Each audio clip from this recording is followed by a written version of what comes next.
Seperti kita ketahui bersama bahwa pemimpin gereja Rehoboth Pendeta Erastus Sabdono masih dalam perawatan. Akan tetapi hatinya selalu ada untuk jemaatnya.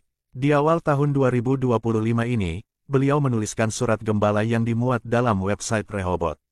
Berikut ini surat gembala Pendeta Erastus Sabdono untuk kita semua yang kami kutip dari website Rehoboth Church yang diberikan judul "Tidak Bisa Tidak Memilih". Saudaraku sekalian, sungguh-sungguh dunia kita hari ini adalah dunia yang dikondisi Allah menjadi alat penampian atau pemisahan.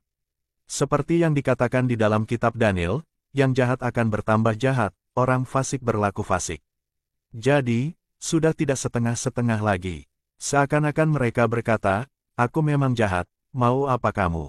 Ini tindakanku, aku suka dengan tindakan ini. Apa urusanmu denganku?" Dalam 2 Petrus 3 juga dikatakan bahwa orang akan mencemooh Allah, meledek, menghina Tuhan. Bukan hanya dengan perkataan, melainkan dengan perbuatan. Seakan-akan mereka mau berkata, "Ini aku ini." Mau apa, saudara? Jangan sampai kita terbawa oleh suasana dunia seperti ini. Mungkin kita tidak menjadi bejat atau rusak, tetapi kita tidak menjadi manusia seperti yang Allah kehendaki. Dan itu juga sudah satu kerugian dan kecelakaan yang besar. Kalau dunia makin dibawa ke kutub hitam, kutub gelap, kutub jahat, kita mau memberi diri dibawa ke kutub yang makin kudus, makin suci, makin berkenan kepada Allah. Di dalam masa penampian ini, kita tidak bisa tidak mengambil sikap. Kita tidak bisa tidak memilih. Sebab tidak mengambil sikap, tidak memilih berarti memilih masuk ke dalam persekutuan dengan kuasa kegelapan. Jadi orang yang tidak memilih atau dia mengambil keputusan tidak memilih, itu berarti dia akan terseret ke dalam kegelapan dunia ini. Kita harus memilih, kita harus mengambil sikap, dan kita memilih, kita mengambil sikap di pihak Tuhan. Dan kalau kita memilih, mengambil sikap di pihak Tuhan, maka tidak bisa tidak, kita harus hidup di dalam kekudusan dan kesucian, karena Allah tidak bisa berjalan dengan orang yang hidupnya tidak bersih. Itu berarti kita harus sungguh-sungguh memperhatikan setiap langkah hidup kita, setiap kata yang kita ucapkan, setiap gerak pikiran perasaan kita dan perbuatan kita harus terkoreksi.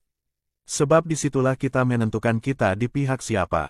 Setiap hari, dari perkara kecil sampai perkara besar, dari menit ke menit kita diperhadapkan kepada pilihan-pilihan, apa yang kita pikirkan, apa yang tidak pikirkan, apa kita renungkan, apa yang tidak kita renungkan, apa yang kita ucapkan dan yang tidak kita ucapkan, apa yang lakukan dan yang tidak kita lakukan, kita dikondisi untuk memilih. Ingat, orang yang tidak memilih, berarti dia memilih untuk tidak memilih, dan itu berarti ia akan terseret ke dalam kegelapan abadi. Tapi kita memilih Tuhan, kita memilih Allah Israel yang Maha Kudus. Dan untuk itu, kita benar-benar menjaga kekudusan. Bagi hamba-hamba Tuhan yang mau menyampaikan firman di mimbar, saudaraku, perasaan krisis kita harus menyala terus seperti perasaan Bapa yang tidak menghendaki seorang pun binasa, kita juga memiliki perasaan seperti itu. Kita tidak ingin ada orang binasa. Ya, walaupun tentu kenyataannya ada orang-orang yang tidak mau mengerti kita dibuli, kita dijahat-jahati. Biasanya orang-orang seperti itu, kemungkinan pertama, karena ia tidak mendapatkan keuntungan apa-apa dari kita, padahal mereka mau mendapat keuntungan dari kita.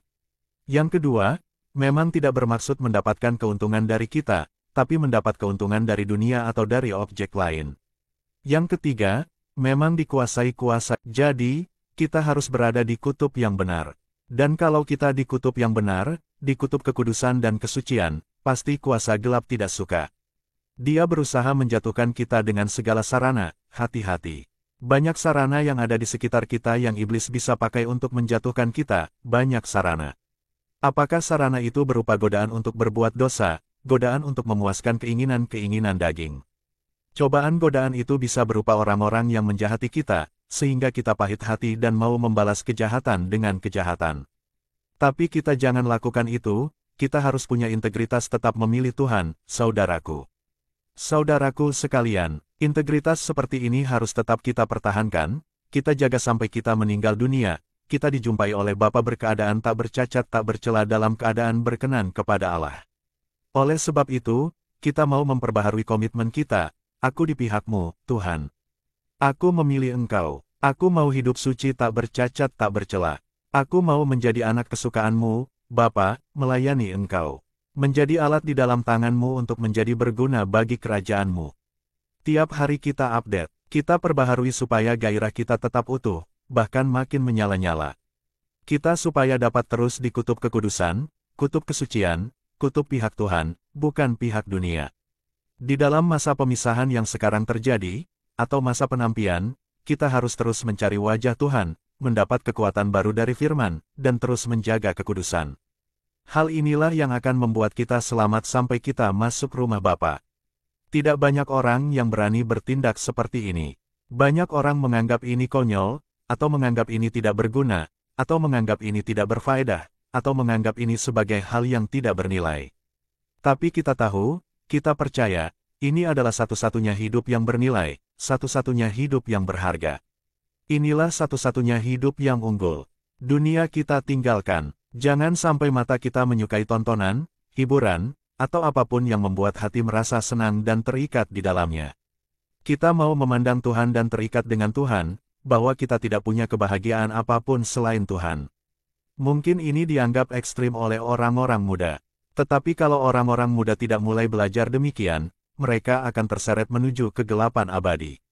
Dan bagi yang sudah berumur, sudah tidak ada waktu lagi untuk hidup main-main, tidak ada waktu lagi untuk setengah-setengah. Kita harus se-ekstrem-ekstremnya, sefanatik-fanatiknya dalam mencari Tuhan. Seperti yang saya kemukakan berulang-ulang, satu-satunya dunia yang kita miliki adalah Tuhan, tidak ada dunia lain. Masuki tahun 2025 dengan komitmen baru. Tuhan menyertai kita senantiasa. Teriring salam dan doa, Dr. Erastus Sabdono.